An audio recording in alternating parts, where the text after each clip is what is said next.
Hey, so this is going to be my video for the 2026 astrology and kind of themes that we have coming up in this year because we're in the new year already.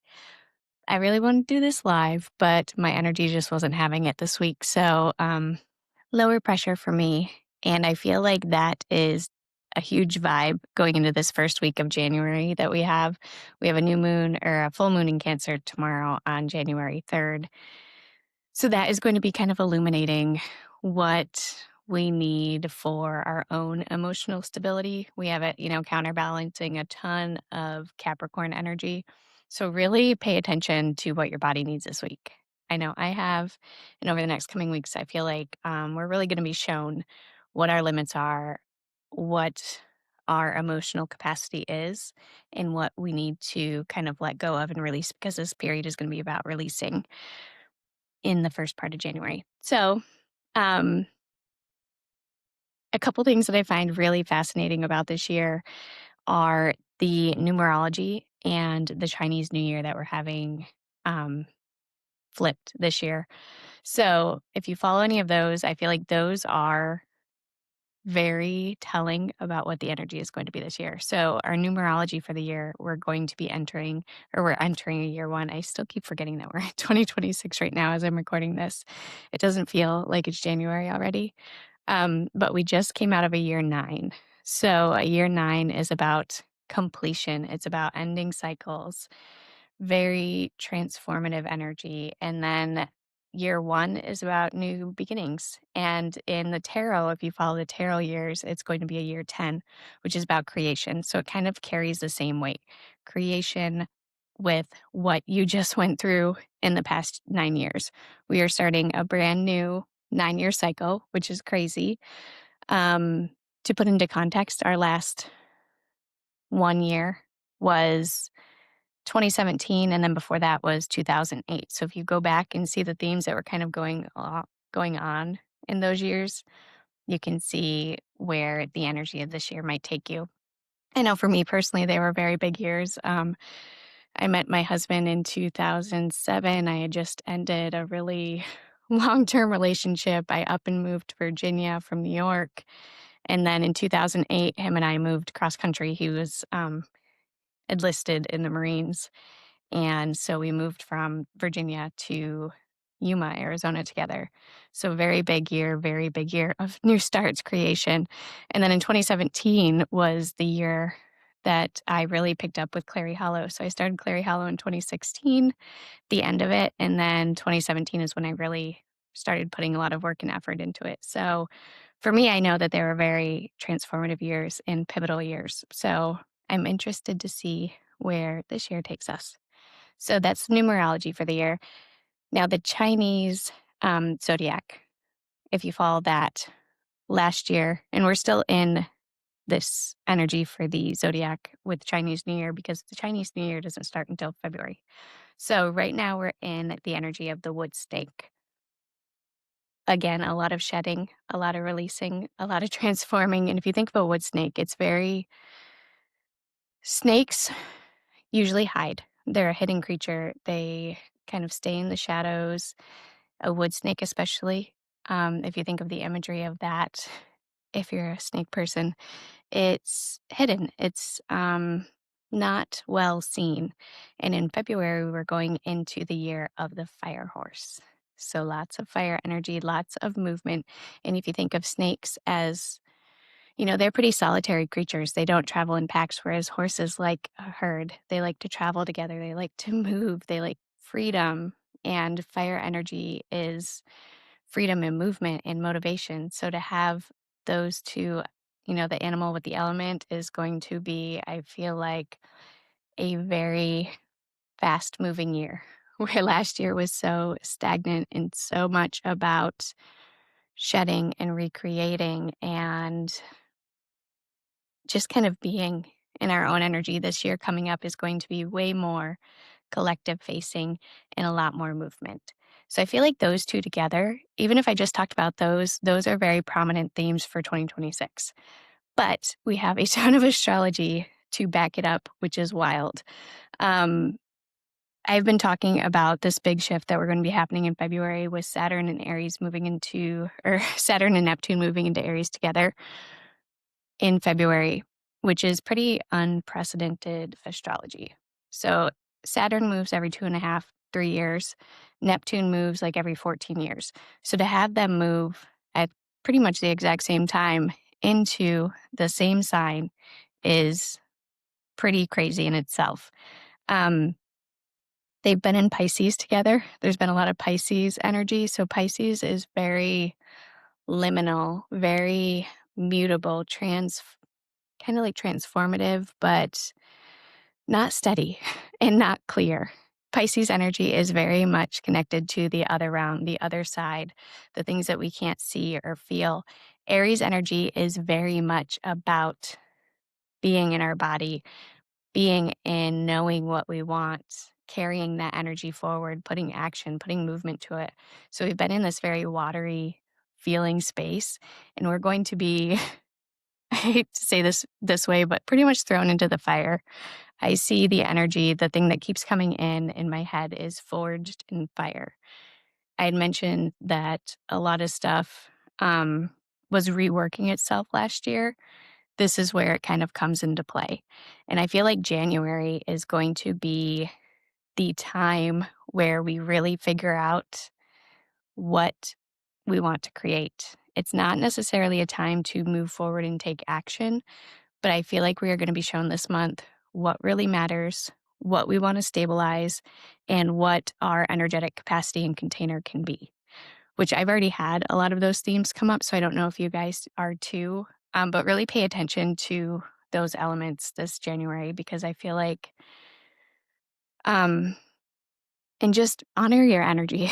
That's another thing that I want to bring in, is that we are going to have so much movement and so much fire coming in February, March. From February to May, I see as like the energy taking off.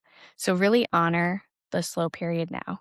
Honor the rest, honor the recharge period, and honor just feeding and nourishing yourself and your soul. That's what I feel January is going to be for this year. And then come February and March, full speed ahead, which I'm very excited for, because I feel like the energy has just been so sluggish. I'm ready to move forward with the things that I've been planning and really see where this year takes us. So, like I said, January, very slow. We have a new moon in January on January 18th, which happens to be my birthday. So I'm super excited about that. But I feel like that is going to be like a good New Year's alternative point. So if you didn't really feel like setting intentions on the new year, then January 18th will be a good day, because it's a new moon, new beginnings, new energy, and it's in Capricorn. So Capricorn energy is very much, and we have a lot of Capricorn energy right now, very much about goals. It's about growing long-term stability. This isn't quick action. It's stuff that we want to build over time, stuff that we really want to put effort into. So think about that as we come up to this new moon too on the 18th, about what you want that to look like. What do you want the future to look like, but in long term, not short term? Okay, so February, like I said, we have the end of January, we have Neptune moving into Aries. And then February, we have Saturn moving into Aries.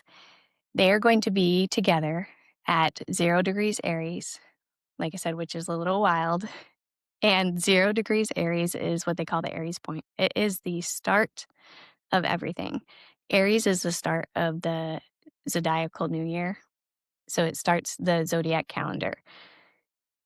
It's like the energy of creation, if you look at it that way. So these two planets are coming into 0 degrees together. And I truly feel that we're going to see some big shifts in energy this year.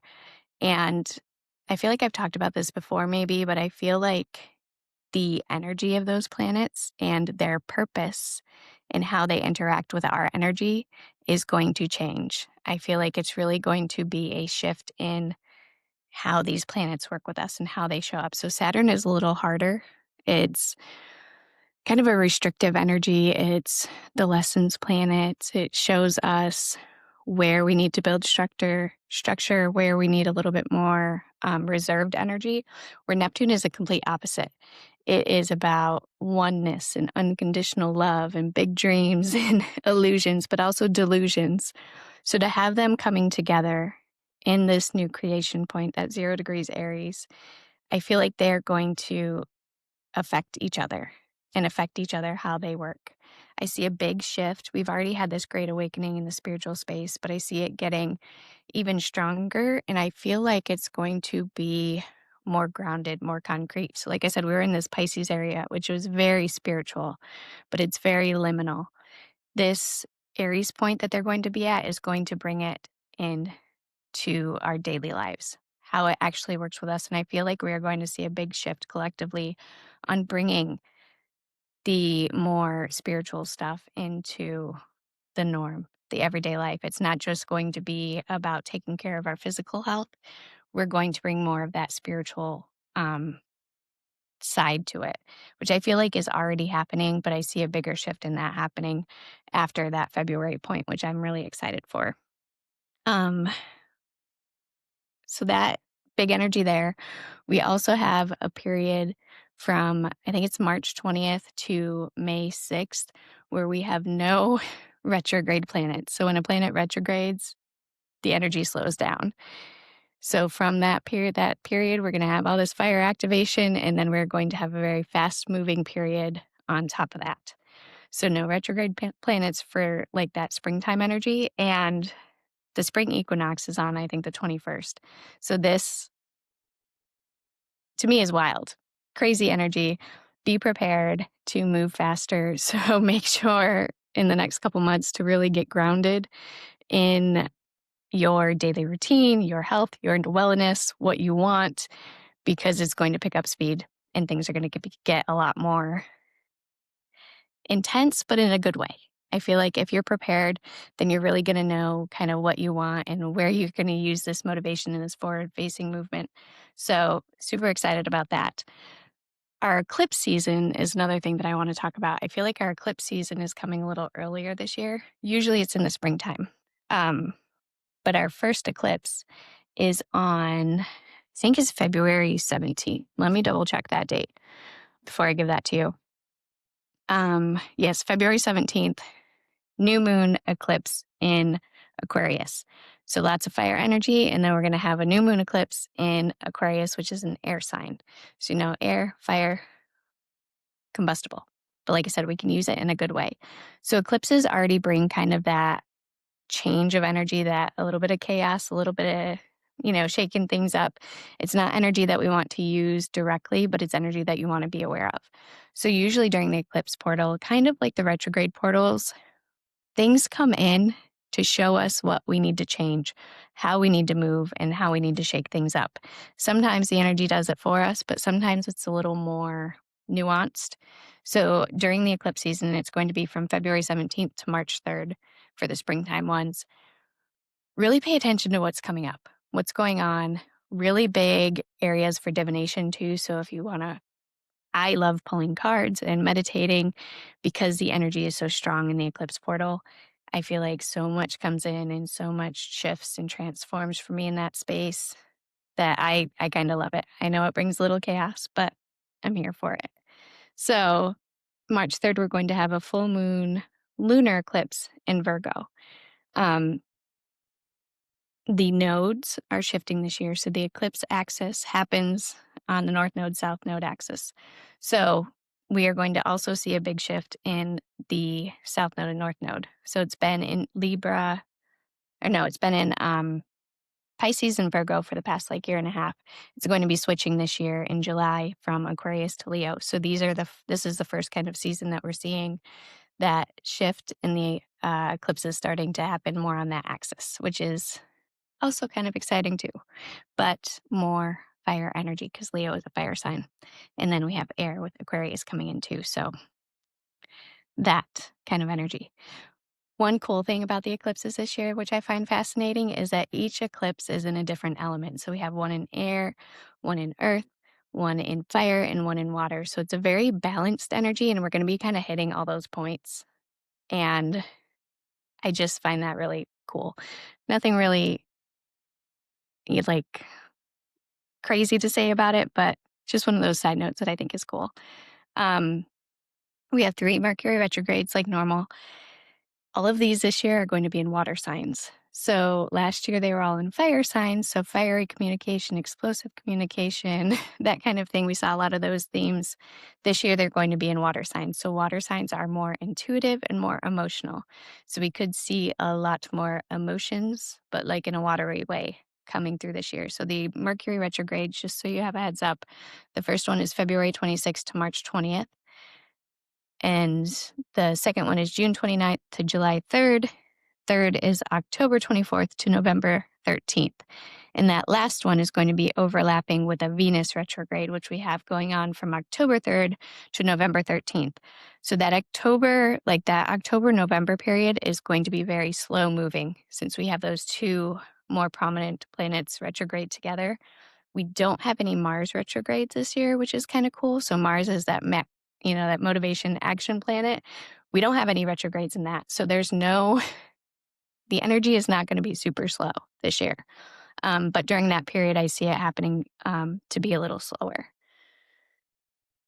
There's so much going on this year.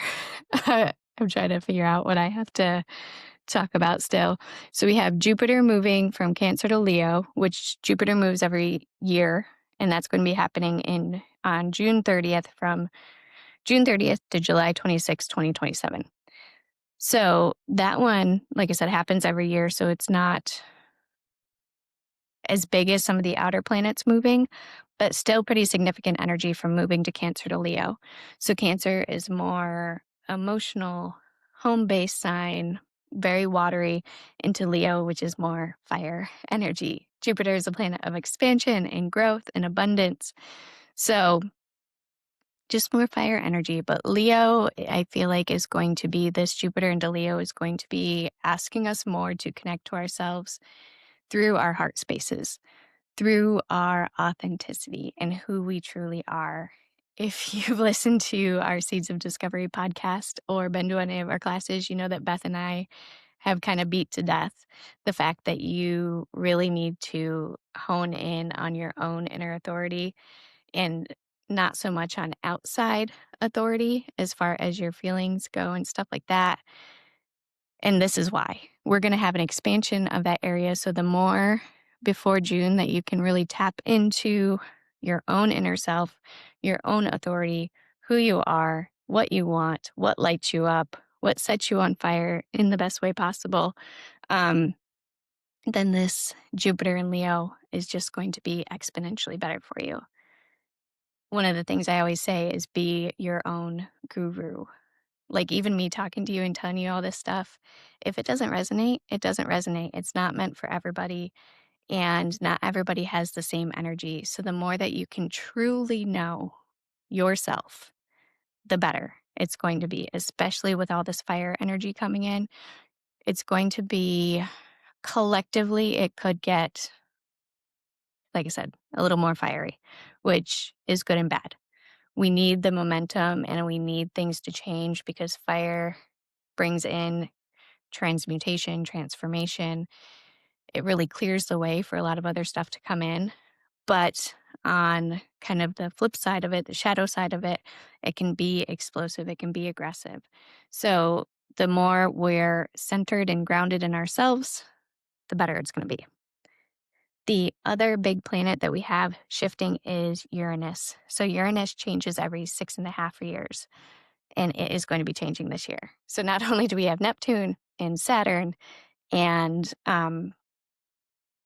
Jupiter changing, but we also have Uranus and we have the nodes changing. So Uranus shifts from Taurus into Gemini. So it was in Taurus from 2018 to 2026. So Uranus is a planet of sudden changes, rebellion. It's the great awakener. It's the planet of like out of the box thinking, things shifting fast. Taurus, where it has been, is very physical energy, very grounded energy, very has to do with like our homes and where we live and kind of what we have. and our self-worth and stuff like that. So that all of that has been kind of shifted and changed since 2018. If you look at, the pandemic and stuff like that, that really shook up a lot of people's foundations, a lot of people's stability, and how we connect with our physical bodies because it was such a physical thing that happened on all levels. Um, so we are coming out of that kind of period and we're headed into Uranus and Gemini. Gemini is very communicative, intellectual, mind space energy.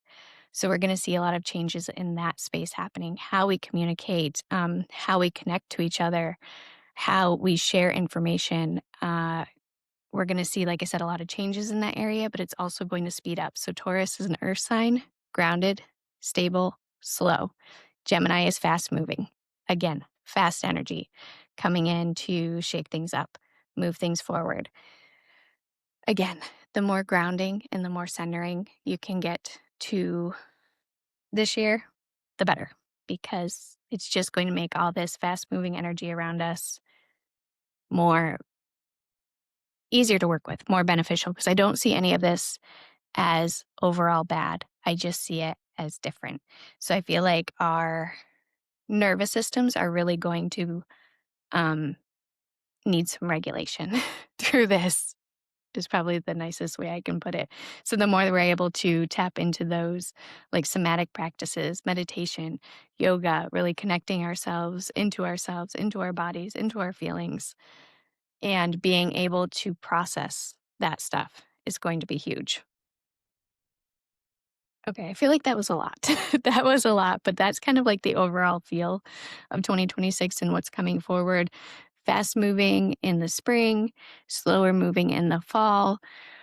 We have, like I said, a lot of changes happening and a lot of things coming into the forefront that weren't before, which I feel like we really need, but it is going to be a very, I feel like, drastic shift. So use January, get yourself grounded, reset, realign with what you want, what you need, and really work on tapping into your own inner energy, inner authority, not what everybody else wants around you. Really tap into what you want and who you are and ground into that. Because the more you know yourself, the less you are influenced or affected by all of the stuff that's happening on the outside. Okay, so that's what I have for you. I am doing 2026 readings still. I have a couple appointments open in the beginning of January if you want to book one of those to see how this specifically affects you based on your birth chart. So I kind of gave you the collective themes, but everybody has these placements in a different part of their birth chart. So it's going to affect them in different areas. So if you want to know more about that, let me know. The sessions are 111 and I can do them virtual or in person in Leland. So yes, I'm going to leave it there because that was a lot. This was a long video, and thank you if you stuck through it the whole thing. And I'm really excited to see what 2026 brings for all of us.